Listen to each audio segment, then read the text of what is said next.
Hey, so I have a friend who says I'm really good at telling stories and he really wants me to start telling stories on YouTube. So this is what I'm gonna do. Anyway, my first story that I have is what I like to call the story of Mr. Sneeze and Mr. Prowler. So I was sitting in the library studying one day, and this guy came and sat down right next to me. And at first I was like, okay, whatever. We're sitting at a big table, so I'm just gonna keep studying on my own. But soon he started coughing and wheezing and sneezing like crazy.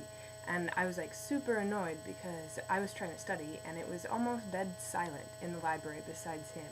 But anyway, so I was getting annoyed, but I kept looking around to see if anybody else noticed that he was wheezing and sounded like he was about to die.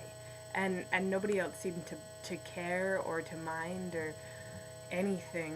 But eventually, I looked over at the computers and I saw this kid, and he started looking around, and I could tell he was looking for Mr. Wheezy.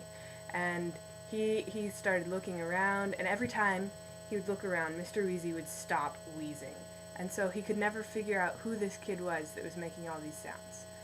But he got up and he started wandering around the library, and it was really funny because I watched Mr. Prowler, the kid who was trying to find Mr. Wheezy.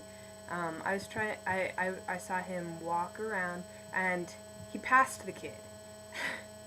But he passed him because Mr. Wheezy wasn't coughing. And after he'd gotten way on the other side, Mr. Wheezy started coughing again, and the kid, who had been walking, whipped around, but he couldn't see him. So he went back to his computer, and then, and because Mr. Wheezy had stopped again. And then, like, 2 minutes later, Mr. Wheezy was coughing and sneezing and, like, dying again. And Mr. Prowler got up and finally figured out who this kid was. But I don't know what this kid, Mr. Prowler, was gonna do, but he came over and he like stood right there and stared at him while he was wheezing away. And I really wanted to know what he was gonna say to this kid, because it looked like he was gonna say something, but he didn't. And he just like stood there, and when Mr. Wheezy stopped coughing and wheezing, he went back to his computer.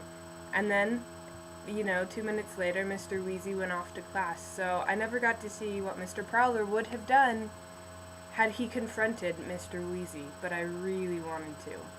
And that's my story of Mr. Prowler and Mr. Wheezy.